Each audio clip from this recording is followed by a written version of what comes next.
The biggest Hoyoverse gacha games are available to play on both mobile and PC platforms, but not everyone has the hardware capable enough to play them smoothly. I can attest to that. The first time I played Genshin Impact, I used my Galaxy A40 and it couldn't render any of the cutscenes or audio, and not everyone can upgrade their systems right away. In comes Geforce Now, a game streaming service which takes the load off your local system, runs the games in Nvidia's cloud servers, and the output is sent back to your screen. There are compromises to this, which I'll get to later, but it works for any device that is internet enabled regardless of power level.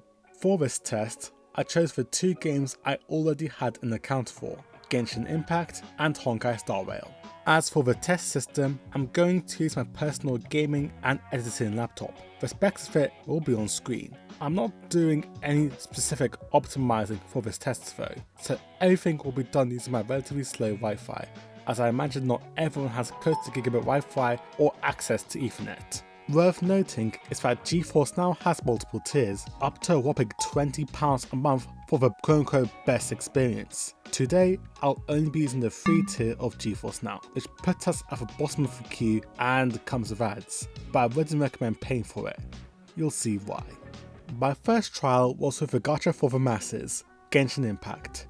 Considering how large the file size of Genshin can be regardless of platform, this makes a lot of sense if your PC is old and or lacking in storage. So I sat down and joined the queue, anticipating to wait for a little bit. A little bit soon became a long while, as when I joined the queue, after being chastised for my internet being rubbish, I found myself behind over 160 other wannabe players, presumably all wanting Arlecchino at once. I stayed in the queue, thinking some players would exit quicker than expected, but I was clearly wrong. As you can tell by my ramblings here, I was very happy about the wait.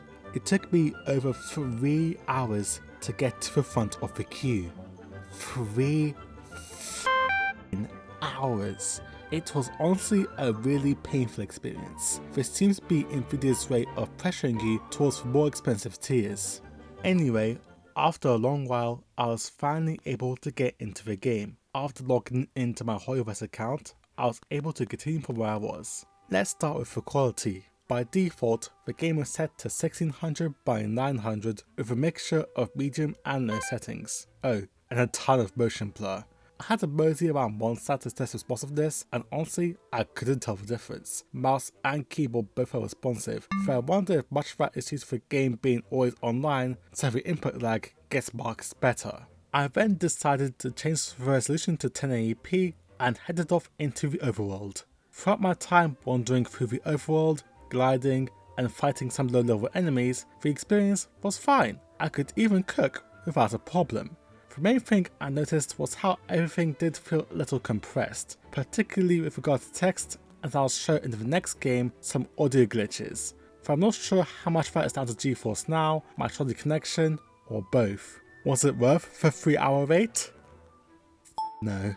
Now let's move on to the other game that made me do this experiment in the first place. With the new 2.2 update, Honkai Star Rail also became available to play via Geforce Now, so 12 hours after the update dropped, I was ready to test the pain train that was Geforce Now Star Rail. At least I thought I would be able to. The queue was nowhere near as long as Genshin's, and despite having 30 people, it cleared in under 7 minutes. But then I immediately ran into a problem. In order to run Honkai Star Rail on Geforce Now, you had to first sign into Epic Games account. Not only that, I also had to own the game on the Epic Games Store. And the installation method I used for Honkai Star Rail on my PC was the MiHoYo launcher, which worked for Genshin but not HSR. So I got booted out of the server, went to the Epic Games Store, bought Honkai Star Rail there, and rejoined the queue. So I went to join the queue for a third time, 70 plays behind, and the same barrage of ads. But this time, after only 6 minutes, I got an error message, kicking me out of the queue again. So I had to rejoin the queue for the 4th time, and after 20 minutes, I was finally in. After logging into my Epic Games account a different way, I at last reached the title screen. Yay, we're finally getting in to a Geforce Now experience! After signing into my game account, I was able to continue from where I was last at. 1920 by 1200. That's strange. Let's see, that's 1080. And we're all on for high preset. That's interesting. When I got to my usual testing area, I noticed something was up. So this is supposedly high settings, but I don't know, it looks very like compressed. It feels like I'm watching like a heavily compressed 480p YouTube video filmed in native 1080p. Even setting the render resolution to 2x didn't help. Even through the OBS render, I could tell things looked fuzzier, particularly in text. Those are quite nitpicky complaints though, so I also did some more important tests for performance drops and audio glitches in combat. First, I chose a situation with a particularly demanding ultimate from Dr. Ratio, which can be very heavy with its particle effects. Let's try an ultimate. Knowledge is the measure of all things. It reveals truth and falsehood.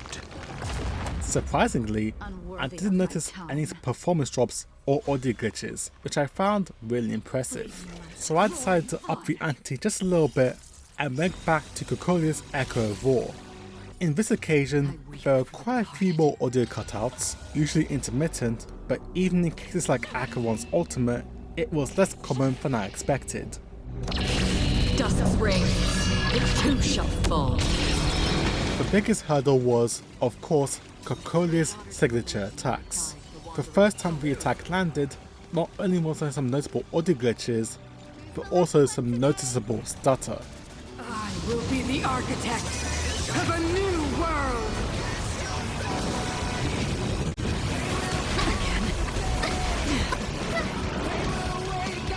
So you could seriously push the rig to its limit. This became doubly noticeable the second time around in addition to Kokolia's follow-up attack.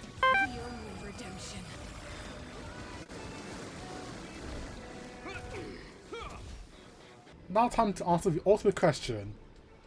Does Geforce Now give you better luck?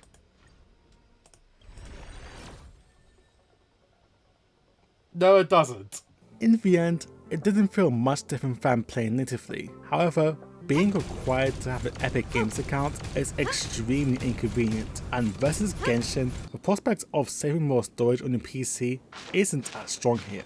To conclude, playing using Geforce Now was not as bad as I expected. The performance was surprisingly solid, and with account cost play for either game being excellent, it is very easy to continue from another device. But for the free tier at least, I would not rely on it if you need to play either game in a pinch. The queues can be absurdly long, and once you're in, you only get to play for 1 hour. I also don't think the higher tiers are remotely worth it, especially the ultimate tier. If you have no other option at your disposal, I recommend you still stick to the free tier and save up for a phone or PC that can play either of these games decently well. Next video, I'll go into depth into how playing the same games on either mobile or PC differs. Subscribe and hit the bell icon for when that video drops.